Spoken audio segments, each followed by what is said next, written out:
வணக்கம். Welcome to another episode of Arimugam. இன்னைக்கு நம்ம நைனா சாஸ்திரி ஜி அவங்களோட பேச போறோம். To give a brief introduction about her, she hails from Mysore back in India.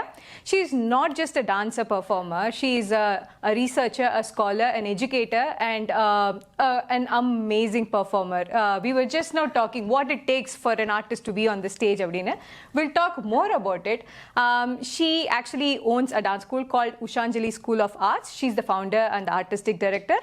And to talk about your Ranga Pravesha and your masters, you did it under the able tutelage of Guru Vidwan Shri K. Ramurthy Rao ji. And tell us about your recent grant. That's a happy news. Please share it with us. Thank you. So yes, recently I was appointed to the Contra Costa County's Arts Commission team here in the Tri-Valley area. I'm also part of the Arts Advisory Committee in San Ramon. So that's been an exciting development that happened recently, and I'm excited to see what I can do. Wonderful. Thanks a lot. I'm sure you will do wonders with it because I had the opportunity to also perform with you. And I've seen that you encourage young artists, budding artists, people who deserve a chance, but so far I've not gotten a break. You give them a lucky break. So how does that feel to you, encouraging young artists? It's very fulfilling, actually, frankly speaking, because I experienced that when I was learning. There were very few opportunities for us back in Mysore at that time when I was learning. And the few that were available, for various reasons, we couldn't go. My family situation was such that we couldn't spend that much money or time, trying to go for these. So I always had this desire to perform. And I never got that opportunity as I was a young child.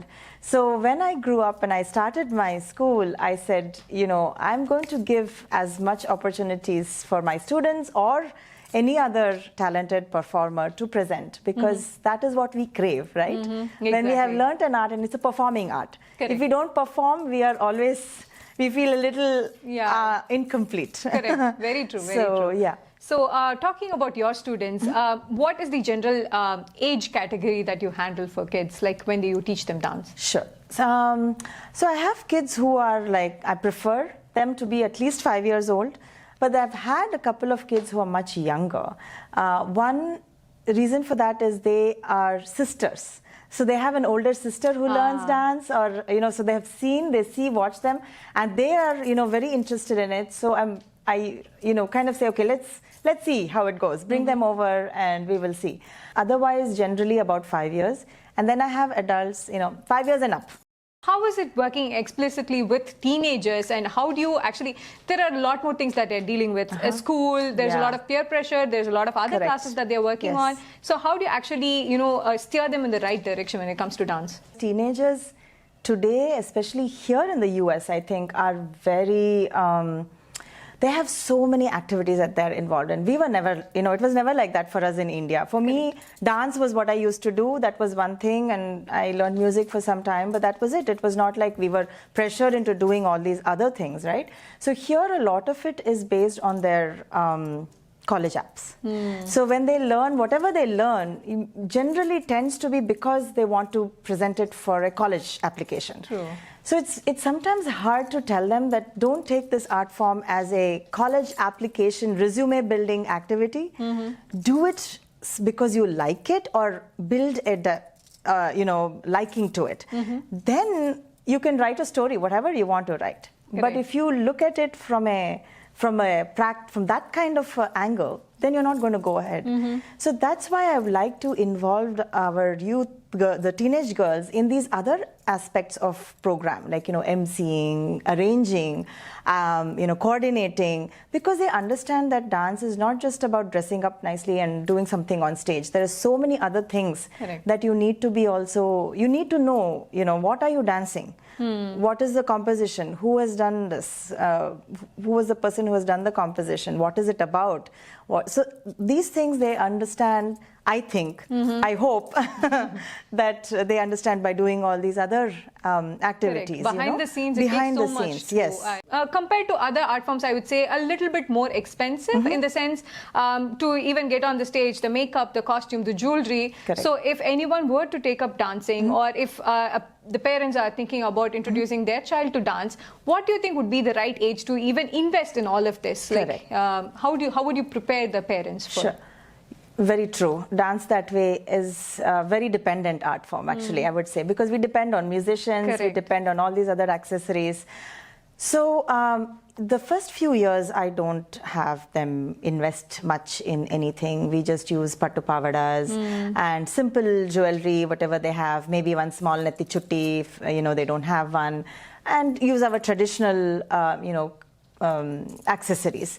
And it's good because these girls outgrow the costumes also so Correct. fast, and it's an opportunity for the parents to dress them up in pavadas, right? Otherwise, where's the opportunity Correct. for them to wear? So initial few years we go by that. Then I do have costumes that I made and I kind of rent it out to them.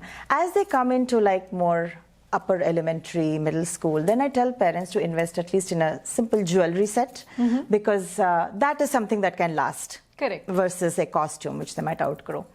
So, and then slowly as they're getting closer to their, as they become teenagers, high school level, then I tell them get a costume, invest in a costume, and then we can, she will have that costume and she can use it for more. Then obviously they're getting close to Arangetram, and then, they start working on the Arangetram, and those costumes and that is a different... Altogether, yeah. As you said, dance is a very dependent art form, and there are also other artists in their own right, the Correct. vocalist, the mridangam player, the violin player. Yes. Do you, as I've seen you involve your kids, your students in all of these emceeing and other activities, how would you have them involved in their own Ranga Pravesha, not just go there and spit out whatever you've taught them? How do you encourage them to do all that? I think for their own Ranga Pravesha, they are pretty involved because parents are planning and, but frankly, I tell them not to get involved because I would rather have them focus on their dance because most of them are in high school. They have, homework and this and that. So the thing that I make my Ranga Pravesha students do, one thing that I make them do is do a choreography of their own. So that's something, that is how I feel like they will get a little bit more involved in what they're doing. As you said, not just spit out what I have taught them, but to think on their own too. Because at that point, I want them to understand laya and, the beat and rhythm and meaning and song. So I tell them, so that is one thing they are told to do, to pick a song of their choice and choreograph it in a classical form. That's nice. So talking about your students, what is another thing that you would encourage them to take along with dance, if that time permits and all of that? Any other art form or any other form of dance that you think can help them with their stamina or anything else that you would advise? Definitely. I encourage them actually to take up at least one or two other art forms if they're interested and they have the time for it. I encourage that, and I would like if the girls take up music. That is something I tell the girls to do. I myself have not been very, strongly trained in music, but I encourage them. If they have an opportunity to learn it, definitely I think that's something that they should learn, at least for a few years. So they understand the rhythm and tala and especially for our Bharatanatyam. If they want to continue Bharatanatyam, then a music base would be nice. That's a good encouragement. Yeah. And talking about this, when we talk about kids in the Bay Area, they have a lot more exposure now with the videos that they can watch of senior performers. But what do you think their inherent strength is? Do you think they pick up Nritta better, or do they pick up Abhinaya better? I think Nritta, definitely. I think so, because I think it's the language. One is the language. The other is they're not as exposed to the kind of mythology and stories and festivals that we grew up with, right? Like every other day we would have some event. The temples were there. We would go there just go there for puja, and there will be somebody dancing or somebody singing there. The atmosphere is different. So the girls here, I think they find Nritta better because it's very abstract, right? You teach them adavus, you teach them, give them a whole choreography like that, they will do it. Abhinaya, they always struggle. And also it is a personality thing, I feel. Some girls are a little bit shyer, they're not as, open about, because you have to forget who you are. Correct. Right? You have to take on a different character. And you have to understand the character. You have to know the story. You have to have all the background information, right? So I think sometimes they don't want to do that. So then how do you teach that kind of emotions? It is hard. So I of course I tell them, show them, and then I tell, imagine maybe there is some YouTuber or TikToker that you like, and you say, oh, how cool, look at that cute guy. I mean, or maybe there's some guy in school that you like. How would you react, And then, of course, all of them suddenly become red in the face. You're able to pull out that emotion. Yes, That's yes. beautiful. So I tell them, try to connect some incident of today's, what happens to you. Like even if it's like Raudra, right? Like maybe you have a brother at home who takes away your phone, you want it back. How would you react to your brother taking the phone away, right? That's a very nice thing. Like connect to your today's whatever's happening today. That helps, yeah. Talking about today, like now with the pandemic and all that, it's totally changed the way we look at art form. Everything is over either some kind of a video calling facility. So how do you think as a performer that affects you, your students and everybody? There have been pros and cons, I would say, to online presentation. Pros obviously have been that we've been able to keep in touch with the art form. Kids have been able to at least continue learning. And it has been, we've been able to reach a larger community of performers or people who have not been able to find a teacher close to them. They've also had the ability to learn the art. But there are definitely cons to it. And things like this kind of classical art forms, whatever it may be, Indian or Western, if there is no in-person interaction, it's a little hard. But in terms of keeping it alive, I would say online option has been a nice, way of continuing to at least be in touch.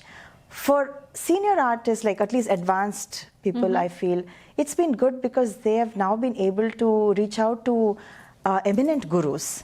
And they have also been conducting online classes and all that. So at least they are getting a little bit of that connection, learning some advanced items and taking workshops with the gurus. And so it has been definitely, there has been a lot of innovation that has happened. And I think we also as teachers have become very savvy about these things. So how would you actually qualify your style of dance? Mine is maybe not very well known, but it is the Mysore style of dance. So I learned from Guru Kiramurti Rao.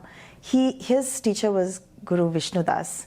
And he was they come from that Mysore lineage of performers, Asthana performers. So the way the Mysore style began was, it was there pre-Tanjavur brothers, but the Wadayars were the patrons of Mysore form. So the Wadayars are the rulers of the princely state of Mysore. And at one point they invited one of the Tanjore brothers to come to their courts. And he introduced the Margam format, sort of, in the Mysore style. But there are items that are in Mysore style that are not performed by anybody else. Things like Churnike, Suladi, and Purvaranga Vidhi. Those are not performed in any other forms that I have seen, as far as I know.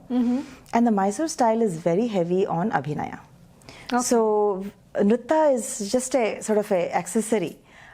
It's lyrically very rich, the content. And that is why I feel it's been difficult to sustain the Mysore style, because you have to be very knowledgeable about the piece that you're doing. So it's very, our Abhinayas are also very impromptu.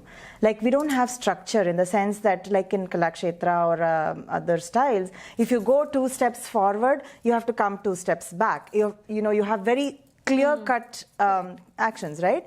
In Mysore style, it's not like that. It's like improvisation on stage. So it's like, maybe I could say, Balasaraswati ji's style would probably kind of be similar. So you would dance to whatever that day your mood is, you interpret it, you dance it like that. So a lot of those Abhinayas are like that. For me, here it was difficult because you need to give a structure to the kids. Correct. It's very hard for them. And when you do group performances, Mysore style is totally not set for a group performance because you're doing your own thing. Correct. Right? And Nritya is not as strong. Our Nritya is very simple, small, kuttu jatis, and that was what it was. So I did definitely have modified it and made it a little bit more interesting, probably, because again, as I said, audience has to be as educated as the performer to understand the Mysore style. One thing I've noticed is we are not very good with marketing. Please, ನಮ್ಮ ಕಲೆನ ಮುಂದುವರಿಸೋದಕ್ಕೆ ಪ್ರಯತ್ನ ಪಡಬೇಕು ನಾವೆಲ್ಲರೂ. ನಾವು ಕನ್ನಡಿಗರಾಗಿ ನಮ್ಮ ಕಲೆನ, ನಮ್ಮ ಕರ್ನಾಟಕದ ಸ್ವಂತ ಕಲೆಗಳನ್ನ ಸ್ವಲ್ಪ ಜಾಸ್ತಿ ಪ್ರೋತ್ಸಾಹಿಸಬೇಕು, ಅದನ್ನ ಮುಂದೆ ಬರೋವಾಗ ಮಾಡಬೇಕು. So that is what I said is we have to bring our art form. Yeah, we have to step forward to learn our art form. To make and that sense, is why I insist when I teach my kids and they say, where does Bharatanatyam originated? I say Karnataka and Tamil Nadu. Because we have inscriptions, we have historical references for Bharatanatyam performed in Karnataka. Even longer than it was probably in Tamil Nadu. There are some temple sculptures in northern Karnataka and all that where there are inscriptions of dancers and performers. And we don't highlight that. It's a language, right? Correct. People who know that language can interpret it. Correct. So how would you make a normal audience connect to dance, or how would you present it in a format which can be understood even by a layman, say a common man? Today, there used to be, maybe there are still, I think, maybe like the conservative communities in Karnataka and Tamil Nadu and all that, they know their texts and they know their mythology and all that. So that audience will always be a very, strong, they will, grade you according to that. But general public, I think, they have weaned away from this traditional aspects of our art form, I feel. Not many know mythology. Even children, like we used to read Amar Chitra Kathas, and we would, have, and grandmas would be there. They will be telling us something. Stories, Even rituals and all that. A lot of it, I think, we have like modified it to our, to suit our today's times. So, things, more modern poets. Like even for that matter, Bharatiyar, he was, his lot of his themes are very modern ahead themes. for his times, Very ahead, So it's fun to bring those concepts and deal with that in classical form. So I think that I think helps, and maybe some modern poetry. So for me, I don't teach that yet to the students. I say you learn the traditional, then you can start exploring another things. So this whole idea of fusion has come in, right? So it was lovely talking to you. A lot of information actually for all of us to grasp. So thanks a lot for joining us on this episode of Arimugam. If you can give us details about your dance class so that people who want to reach out to you will be able to. Sure. So I teach at 3 locations in San Ramon, Pleasanton and Berkeley. And I also have some online classes. I have classes for adults. My school is Ushanjali School of Dance. And we are taking students, and you can reach us out, email or call me, or our website that has a registration form. You can go to www.ushanjali.com. That is USHANJALI, ushanjali.com. And you can reach out to me anytime, and we can discuss and figure out how you want to proceed, right, with the classes and things like that. It's a journey. If you think that you're going to join today and start performing on stage tomorrow, that's not happening. But I do give them a lot of opportunities to perform. A lot of different places, temples, community centers. They do it for their talent shows, school talent shows. The basics will be strong. Yes, exactly. Perfect. And I encourage that. Sometimes that helps them practice. Correct.